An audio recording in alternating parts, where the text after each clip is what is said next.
जय गुरु जी। शुक्राना गुरु जी। अनंतम अनंतम बार शुक्राना, लख लख बार शुक्राना, करोड़ों करोड़ों बार शुक्राना। हर श्वास से आपका शुक्राना, रोम रोम से आपका शुक्राना। दिल की हर धड़कन जो आपकी बख्शी हुई है मेरे परम पिता परमेश्वर, मेरे गुरु जी महाराज, मेरे शिव शंभु भोलेनाथ, उसके लिए शुक्राना। जय गुरु जी। शुक्राना शुक्राना शुक्राना। आज मैं संगत जी मैं ये गुरु जी का सत्संग शेयर करने जा रही हूँ। अगर सत्संग कहते समय मेरी प्यारी संगत जी और प्यारे गुरु जी, अगर मुझसे कोई गलती या भूल चूक होती है तो मुझे क्षमा कर दीजिएगा। और ये सत्संग मैं गुरु जी के मंत्र जाप से शेयर करना चाहती हूँ। ओम नमः शिवाय, शिव जी सदा सहाय। ओम नमः शिवाय, गुरु जी सदा सहाय। ओम नमः शिवाय, शिव जी सदा सहाय। ओम नमः शिवाय, गुरु जी सदा सहाय। जय गुरु जी। शुक्राना गुरु जी। संगत जी, आज जो मैं सत्संग शेयर करने जा रही हूँ ये गुरु जी की पुरानी संगत हैं और उनका नाम हम आपको शेयर नहीं कर सकते हैं, पर ये गुरु जी की बहुत पुरानी संगत है जिनका सत्संग मैं आपके साथ शेयर करने जा रही हूँ। कृपया करके सत्संग को बहुत ही ध्यान से सुनिएगा। इसमें आपके लिए ब्लेसिंग्स हो सकते हैं और पूरा सत्संग सुनिएगा पूरी ब्लेसिंग्स लेने के लिए। बहुत ही प्यारा सत्संग है ये गुरु जी का। जय गुरु जी। शुक्राना गुरु जी। गुरु जी की एक भक्त।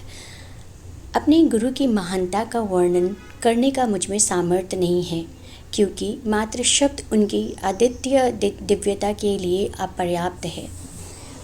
तथापि उनकी आज्ञा से आदर और प्रेम से भरे कुछ शब्दों में उन्होंने अपनी कृपा से हमें कैसे धन्य करा है, यह अनुभव आपके साथ बांट रही हूँ। जय गुरु जी। जीवन के अस्तित्व का मार्ग मोक्ष प्राप्ति की कामना के समान है। जो अपने जीवन की बागडोर अपने गुरु को समर्पित कर देते हैं, उनके लिए यह सरल हो जाता है। वास्तव में हम मार्गदर्शक ना होकर केवल अनुयायी हैं। भक्त कहती हैं, मेरा जन्म एक जट सिख परिवार में हुआ था। मेरे परिवार में आनंद, सुख, समृद्धि, शिक्षा और अनुशासन किसी का अभाव नहीं था। अपने बचपन से मैं अपने दादा से बहुत प्रभावित रही हूँ, जो सदा धर्म और ईश्वर में विश्वास रखते आए हैं। शनै शनै एक गुरु की महिमा प्राप्त करने का विचार मेरे मन में घर कर गया। मेरा विवाह भी एक जट सिख परिवार में ही हुआ। मेरे पति 3 कन्याओं के बाद परिवार में आए थे। इस कारण उन्हें आध्यात्मिक स्नेह प्राप्त हुआ और अत्यधिक स्नेह प्राप्त हुआ और उनकी आदतें बिगड़ गई। उनकी सब मांगें पूरी कर दी जाती थीं। मद्यपान उनकी सबसे बड़ी समस्या थी, जिसके कारण वे परिवार में उपेक्षा करते थे और स्वयं कोई उत्तरदायित्व उठाने को तैयार नहीं थे। हर लड़की का स्वप्न सुखी दाम्पत्य जीवन होता है और मैं कोई अपवाद नहीं थी। पर जब परिवार का पालक ही नशे में डूबा रहे, किसी के वश में कुछ नहीं रहता। रोज की छोटी मोटी समस्याएं भी अजय लगती हैं। कंधों पर परिवार का बोझ और मेरी दुखी अवस्था ने शीघ्र ही मेरा जीवन नरक बना दिया था। उन्हीं दिनों मेरे दादा घर आए। मेरे अंदर ठहरा हुआ दुखों का बांध मानो टूट गया और उन्हें विश्वास हो गया कि मुझे सहायता की ज़रूरत है। मैंने भीगी आंखों से उन्हें बताया कि मुझे पूर्ण गुरु की आवश्यकता है। हम अपने नश्वर शरीर और मन के लगातार प्रयत्नों से भी गुरु के पास नहीं पहुंच सकते, जब तक हम उनके निर्देशित मार्ग पर चलने को तत्पर नहीं हैं। ऐसी अवस्था आने पर गुरु स्वयं हमें अपने समीप बुलाने का सहज मार्ग निकाल लेते हैं। जय गुरु जी। कुछ समय के बाद मेरी माँ मुझे गुरु जी के पास ले गई। गुरु जी के यहाँ पहुँचते ही मुझे गुलाब पुष्प की सुगंध आई। उन्हें देखकर मेरी आँखों में पानी भर गया।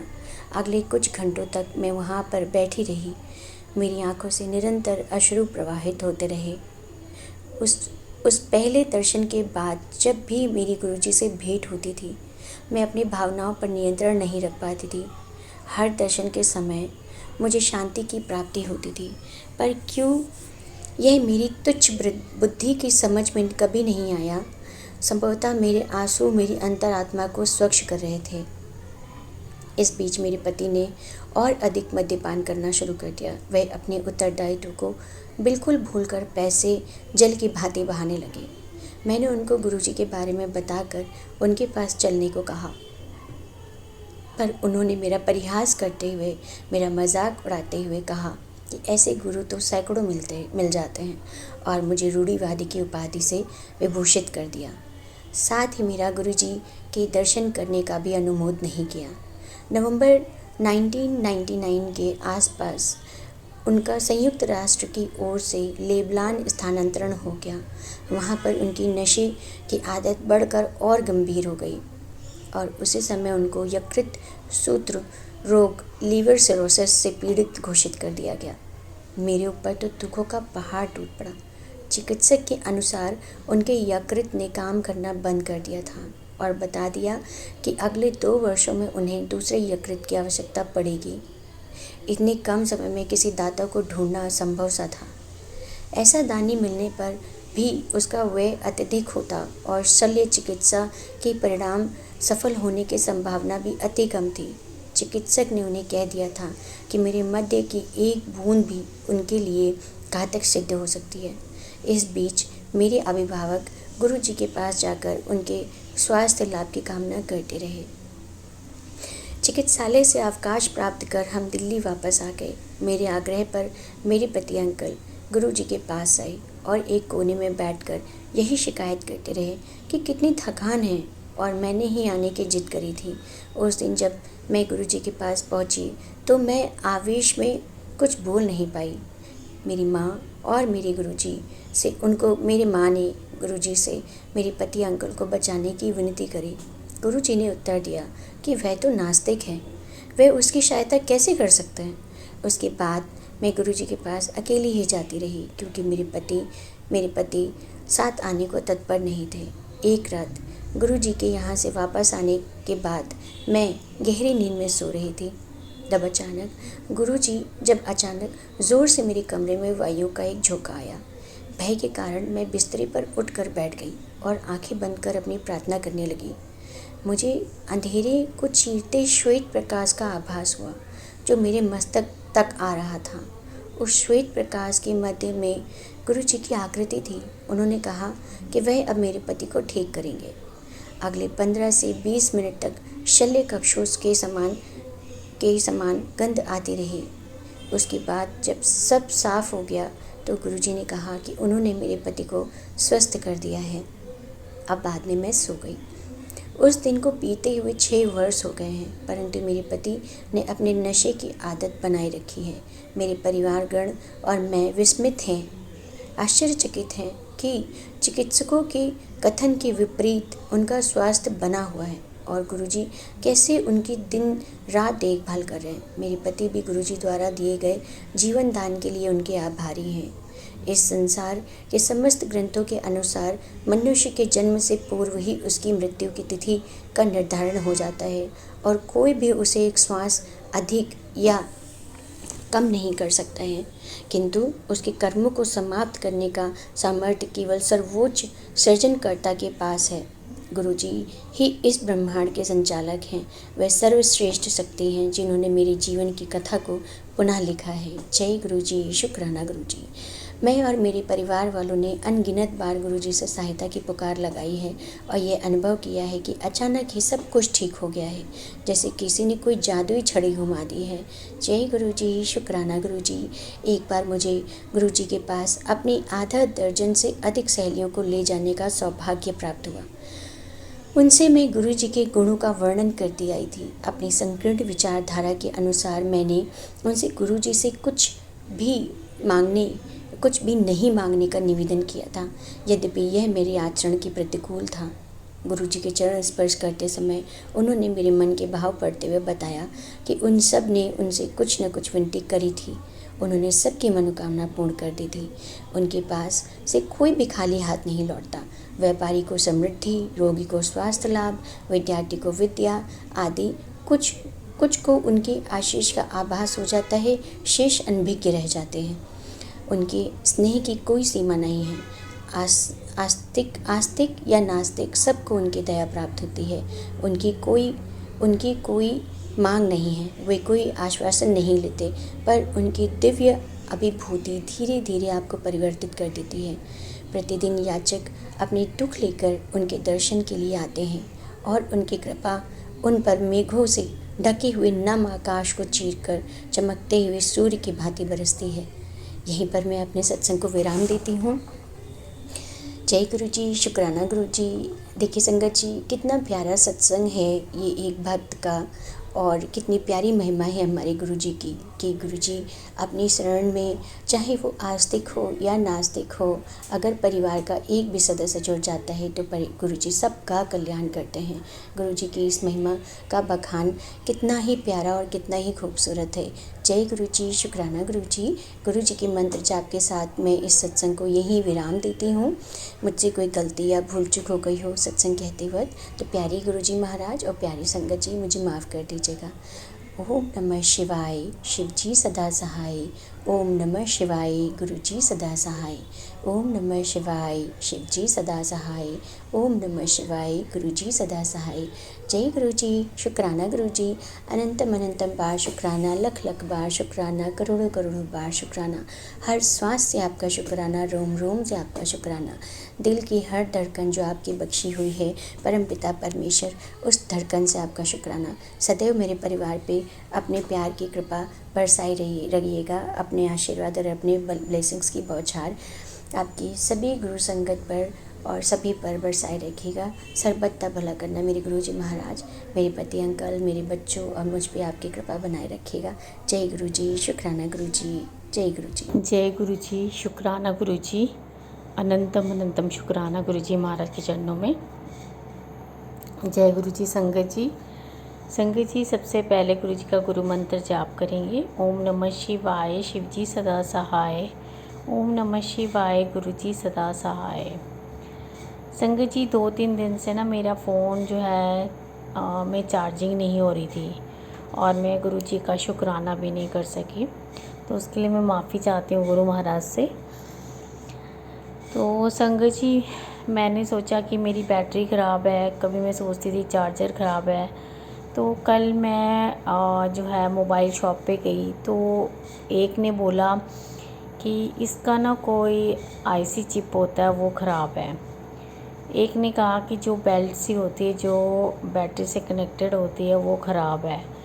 एक ने कहा कि इसमें कोई नीचे एक और पुर्जा होता है वो डलेगा। मतलब सबके अलग अलग ओपिनियंस थे, अलग अलग वो सब कह रहे थे। कोई 500 रुपये मांग रहा था, कोई 200 रुपये मांग रहा था, कोई 450 मांग रहा था, कोई 400 मांग रहा था। पर समझ किसी को, मेरे को लग रहा था किसी को भी नहीं आ रहा था। तो मैं एक और शॉप पे गई, मतलब मैं 3 शॉप पे दिखा चुकी थी मोबाइल। चौथी शॉप पे गई तो मैंने वहाँ पे एक लड़का बैठा था, तो मैंने उसको बोला, मैंने कहा बेटा ये मेरा ना जो है फ़ोन चार्ज नहीं कर रहा, इसको देखो इसमें क्या प्रॉब्लम है। तो उस बच्चे ने देखा तो उसने कहा कि पहले तो उसने उसको टेस्ट किया कि अपने चार्जर में लगा कर किया, पर फिर भी वो ज़्यादा चार्ज नहीं हुआ, 1% ही बढ़ा। फिर उसके बाद उसने मेरा मोबाइल पूरा धीरे धीरे खोल दिया और खोल के उसने जो जहाँ पे चार्जिंग पॉइंट होता है तो उसको उसने ब्रश से लेकर क्लीन किया। और क्लीन करने के बाद उसने जो है उसमें कहा कि जो आंटी इसमें कि ये येलो सी बेल्ट लगी हुई है तो ये चेंज करनी पड़ेगी। तो मैंने बोला ठीक है बेटा, इसके क्या चार्जेस होंगे? उसने कहा कि 450 रुपये। मैं कहा बेटा नॉर्मल क्या ले लोगे? हाँ थोड़ा सा वो कम कर लो। तो कहते कोई बात नहीं आंटी, आप सुबह जब आओगे तो मैं आपका जो भी बनेगा तो रिकॉर्ड कर दूँगा। मैं कहा चलो ठीक है। मैं कहा ऐसा करो बेटा अभी इसको बंद कर दो, बहुत टाइम हो गया, मैं घर चली जाती हूँ, सुबह आऊँगी आपको बता दूँगी कितने बजे आना है। सुबह तो देखो धूप बहुत होती है तो मैं आऊँगी 4 बजे के बाद ही आऊँगी। तो उसने कहा कहते ठीक है आंटी ये लो नंबर मेरा, कॉल कर लेना। और उस बच्चे ने जैसे फ़ोन खोला था वैसे ही उसने बंद कर दिया, उस पर रबड़ लगा के मुझे दे दिया फ़ोन और मुझे कहा कि ठीक है आंटी ये नंबर ले लो और कल मुझे कॉल कर लेना। मैं कहा चलो ठीक है। संगत जी मैं घर फ़ोन लेकर आ गई, मैं पैदल पैदल के आई, मैं थक भी बहुत गई थी। फिर मैंने रास्ते से खाना लिया और मैं घर पहुंची और मैंने मोबाइल चार्जिंग पे लगाया। तो संगत जी आप मानोगे नहीं, मेरा मोबाइल जो है चार्ज होना शुरू हो गया, मतलब चार्जिंग उसकी फ़ास्ट हो गई। तो उसके लिए शुक्राना गुरु जी महाराज का, अनंतम अनंतम शुक्राना गुरु जी महाराज का। गुरु महाराज ने मेरा 1 रुपया भी नहीं लगने दिया। बस अभी मेरे मन में है कि मैं उस बच्चे को, जिस बच्चे ने मोबाइल खोल के मेरा पूरा अच्छे से क्लीन किया है, तो मैं उसको ज़रूर उसकी मेहनत के 100 रुपये चाहे दे के आऊँ, पर दे के ज़रूर आऊँगी। क्योंकि उस बच्चे ने मेरे से खोलने के 1 रुपया भी नहीं मांगा। नहीं तो लोग तो खोलने के पैसे ही 200-200 रुपये मांग लेते हैं। तो उसके लिए शुक्राना गुरुजी महाराज का, अनंतम अनंतम शुक्राना गुरुजी महाराज का। तो गुरु महाराज अपने सामने उन्होंने मोबाइल ठीक करा दिया और 1 रुपया भी नहीं मेरा लगने दिया। उसके लिए बहुत बहुत शुक्राना, अनंतम अनंतम शुक्राना गुरुजी महाराज का। और संगत जी फिर मैंने जब खाना लिया, तो मैंने खाना जब घर लेकर आई तो मैंने सोचा कि चलो ये सुच्चा खाना है, तो मैं आज गुरुजी को बाहर से लेकर आई हूँ, गुरुजी को भी भोग लगा देती हूँ।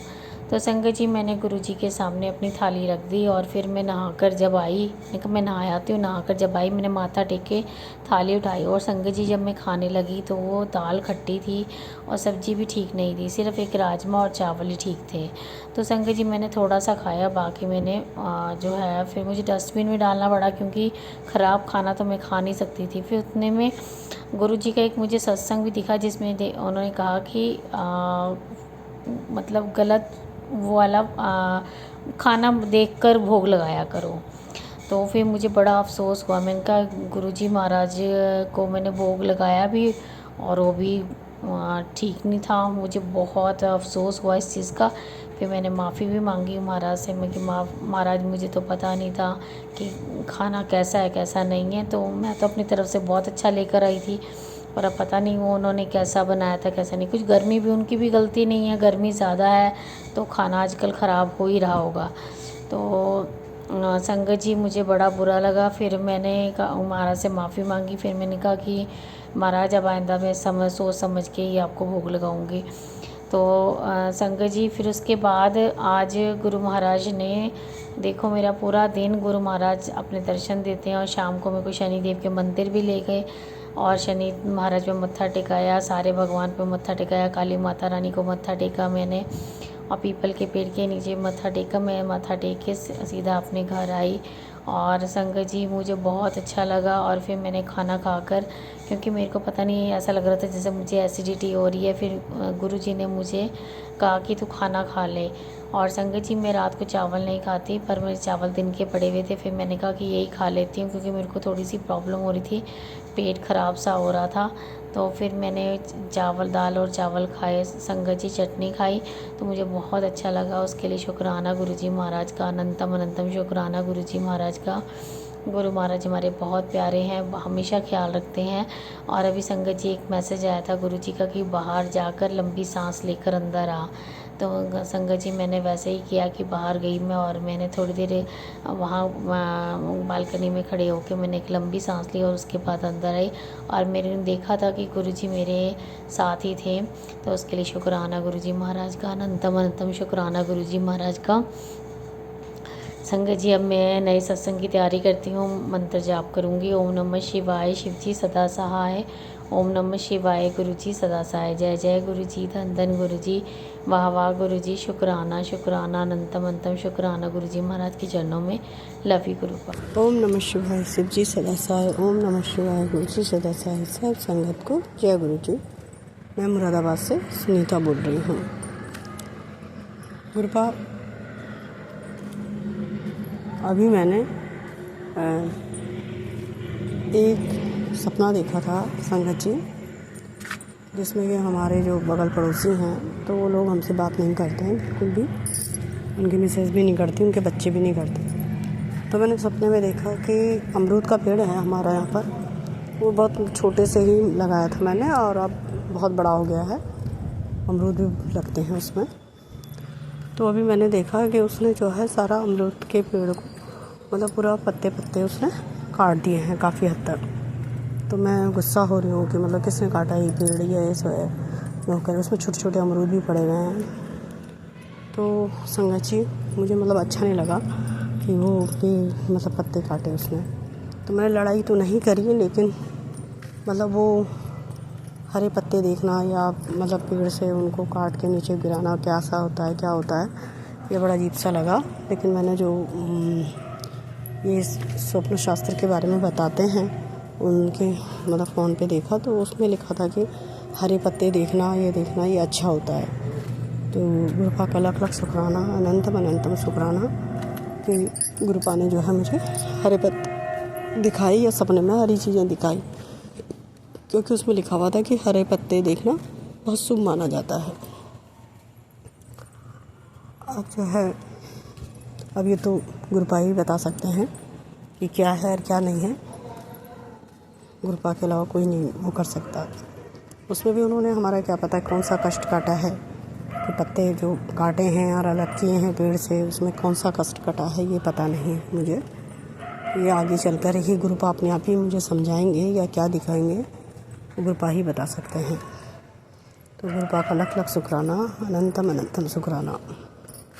संगत जी आजकल गर्मी भी बहुत हो रही है, बहुत ज़्यादा। तो मैं गुरुपा से अरदास कर रही हूँ कि मेरे बहुत घमौरियाँ निकल जाती हैं, दाने हो जाते हैं और खुजली होती है पूरे बदन पे। तो गुरुपा से अरदास है कि प्लीज़ गुरुपा इस बार जो है ये दाने वाने और खुजली उजली ना हो, बल्कि मेरे अब दाने स्टार्ट हो गए हैं चेहरे भी में, जो है फिर से जो है घमौरियाँ होने लग गई हैं।